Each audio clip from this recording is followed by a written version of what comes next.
5 seconds to go.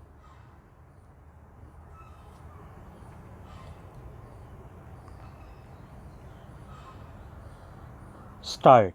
The Economic Survey 2011-12 revealed that land under irrigation had gone up by a meager 0.1% in the whole decade.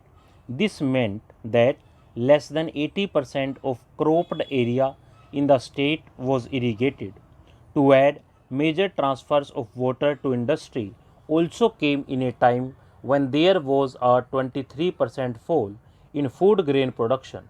To further worsen the situation, multiple private projects for the development of golf courses were encouraged. Currently, the state has 22 golf courses and many others are in the pipeline. It is not hidden that golf courses consume a ton of water, and to maintain the vast stretches of lush green grass to serve the elite, they are sprayed with pesticides each day. With any irrigation on such land, the contaminated water seeps into the ground, making it unfit for consumption. Even with a huge decline in food crops, the UPA alliance led government stressed upon the cultivation of sugarcane. The state of Maharashtra is the second largest producer of sugarcane after Uttar Pradesh. It is a water intensive crop in a drought prone and water scarce area. The sugar industry consumed roughly 90 lakh liters of water each day. Maharashtra is home to over 20 sugar cooperatives and 80 sugar mills that are privately owned. So, water is bound to be misused without any accountability.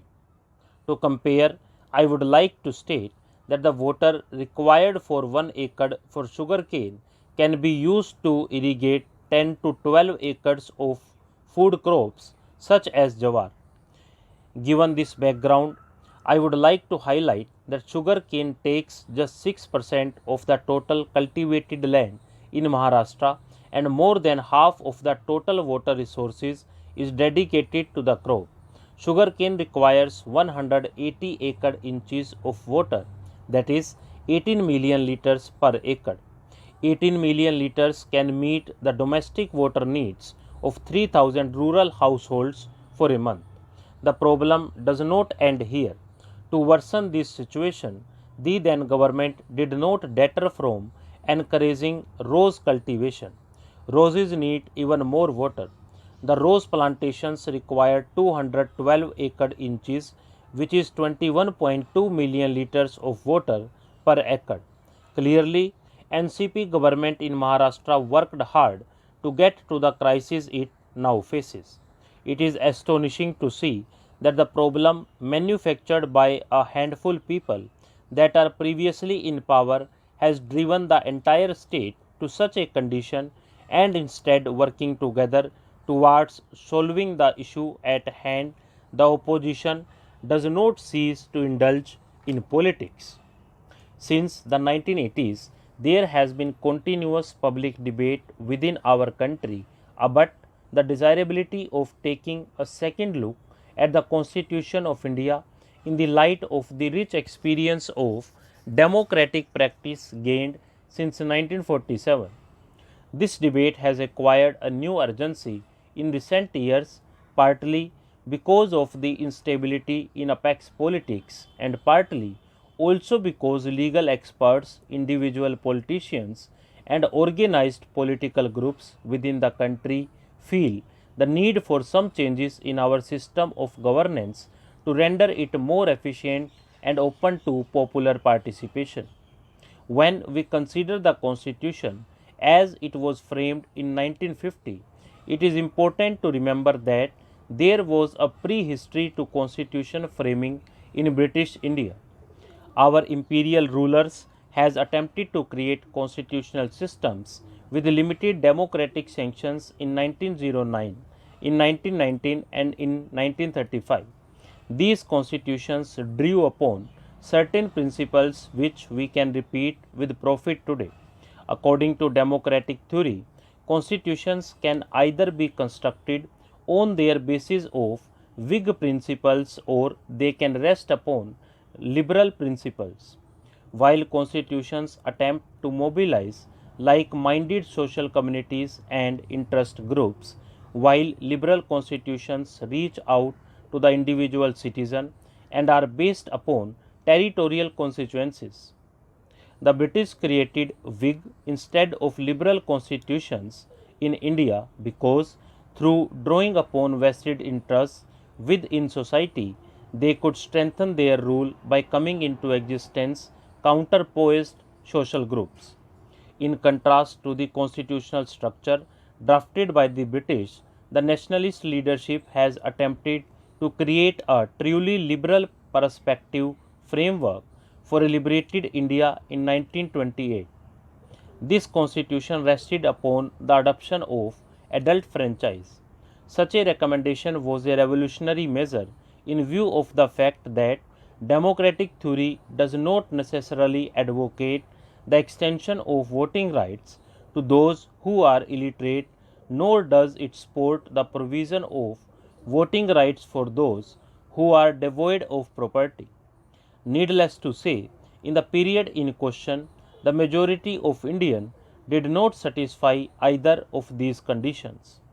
When we interrogate the nationalist debate on the business of an appropriate constitution for India in the last phase of the freedom struggle, we discover that there was considerable difference of opinion on the desirable relationship between a pan-India center of governance on the one hand and the regional centers of governance on the other. This should also be taken note of. One of the harsh realities of political life in South Asia at the time when the Constituent Assembly of India was engaged in its task was the fact that the British Empire broke up into two sovereign units. The decision of the Muslim majority provinces of British India to continue themselves into Pakistan aroused the apprehension in the minds of the nationalist leadership in India that they might have to face further attempts at secession from a future Indian unions. As a result of this apprehension, the Gandhian notion of a truly decentralized and federal India did not receive the serious attention in the debate on the constitution which otherwise deserved.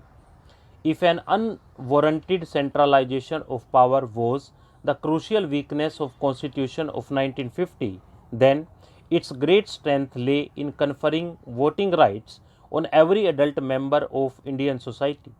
Indeed, it would be no exaggeration to assert the exercise of the right to vote by the citizens of India has more than anything else sustained the Republic over the past 6 decades.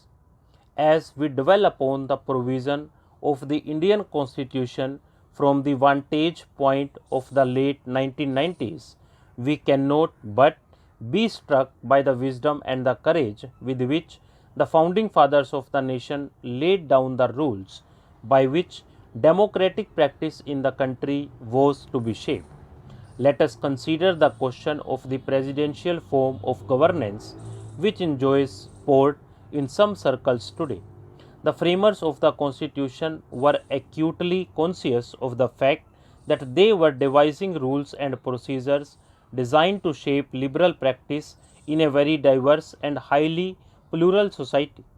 Indeed, so diverse are the social constituents of our nation that it is difficult to imagine that a president, even one elected directed on the basis of adult franchise, could represent the rich diversity and infinite variety of Indian society. As against this, the so-called Westminster model with provision for a broad-based cabinet headed by a prime minister, all drawn from an elected legislature, provides a much more appropriate and resilient mechanism for the governance of a highly plural society. It is widely believed among that the first past the poll system puts a heavy premium upon political stability in a society. This is brought about by giving a majority in the legislature to a political party even when the number of votes it receives may be less than half the total number of votes cast This may not be very healthy stability. Stop.